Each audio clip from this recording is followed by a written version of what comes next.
Hello, we are in our close reading of prose unit, and we're thinking about the question, how do Fitzgerald's choices develop settings, characters, themes, or ideas?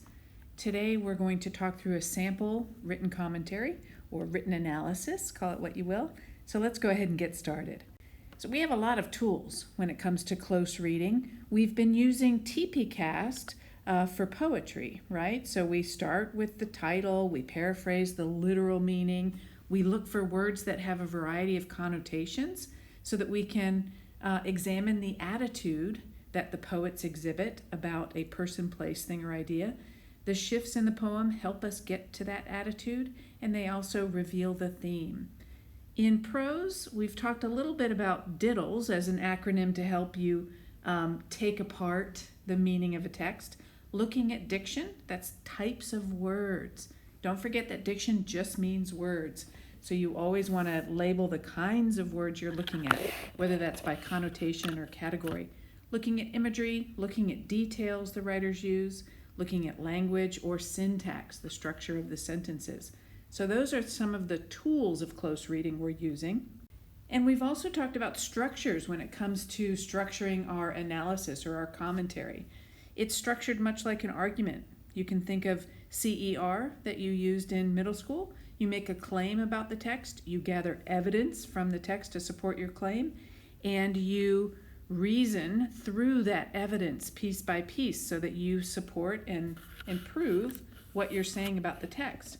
We've talked about it also in terms of PI. A point, that's your topic sentence in a paragraph. Your interpretation, of your examples or of the writing, and the examples included.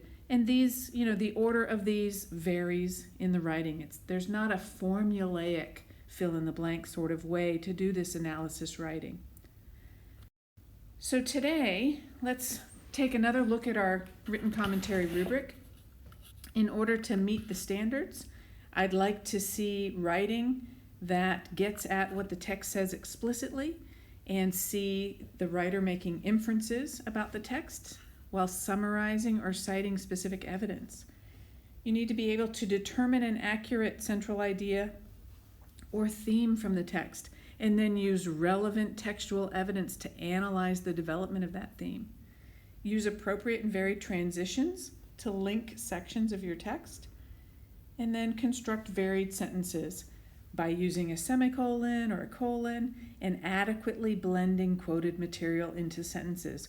When you blend the material, you cite pages at the end of sentences, right? So that's something to keep in mind. And when you blend your quotes within your analysis paragraphs, you might use the drip method where you're using just one word or two words. You might use the straight up. We have that handout that you can review for how to blend quotes. So let's take a look at a sample, and we're going to do some color coding as I think. Okay, let's take a look at this sample analysis. I've got an introduction and a body paragraph, much like you wrote for your formatives last week. So in the introduction, my goal is to situate the reader, to give the author's name, the title of the work, italicized, the context of the passage, and then the claim that I'm going to make about the passage. I've color-coded my claim orange. In this passage from Chapter 3 of F. Scott Fitzgerald, The Great Gatsby, Nick Carraway, having been invited to Gatsby's, observes the decadence of the parties previously thrown.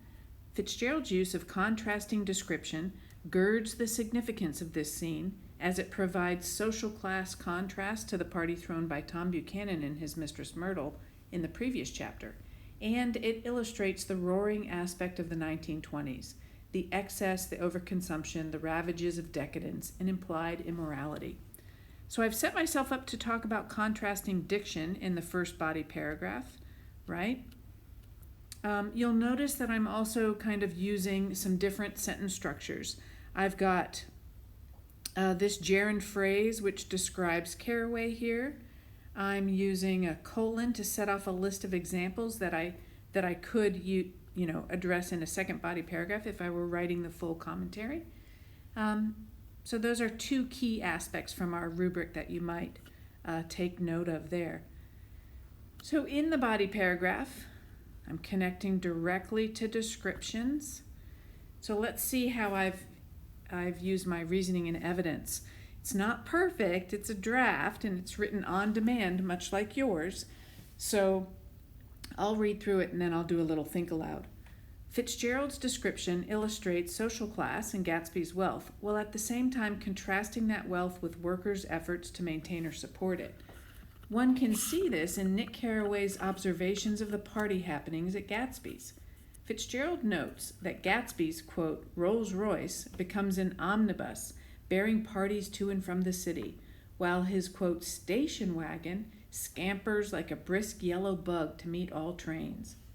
Fitzgerald contrasts the luxury car, the, quote, Rolls Royce, presumably driven by Gatsby himself, with the working class car, the, quote, station wagon, likely driven by a servant, which, quote, scampers like a bug.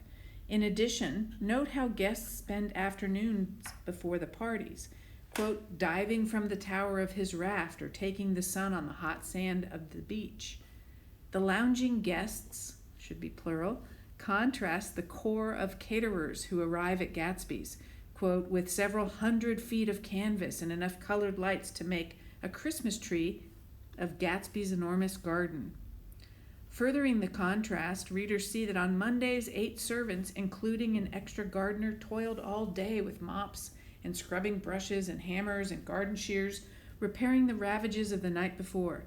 Men and girls are described as moths whose ravages of the night before must be repaired.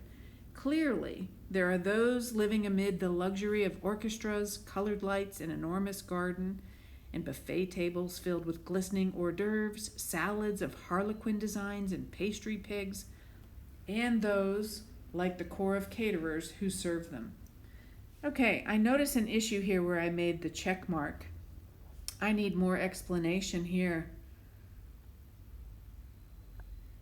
You know, I'm just kind of barreling on and on with all of these examples, and these examples seem a little too large. I need to work on quote blending with this long example.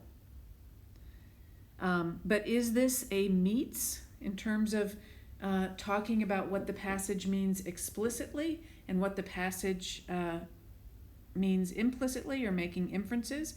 Absolutely, this is a meets. I'm telling you about Nick's observations from the party scene, and I'm showing how it implies that, Fitzgerald sets up a contrast when it comes to wealth and the working class. I have not gotten to the significance of decadence and immorality that these descriptions kind of add to, but that would come in a further paragraph. Okay, I hope that this helps. One more thing I wanted to talk about before I sign off is cohesion in the paragraph. You'll notice I'm using just a generic third-person pronoun instead of myself. It's redundant to say I think, so I'm going to use one. And here are some transition, strategies that I'm using throughout the paragraph. In addition, furthering the contrast clearly. Those are markers to try and create cohesion all through this paragraph. Okay, I hope that makes sense, and I will look forward to seeing what you write based on your envelope analysis. That's all for now.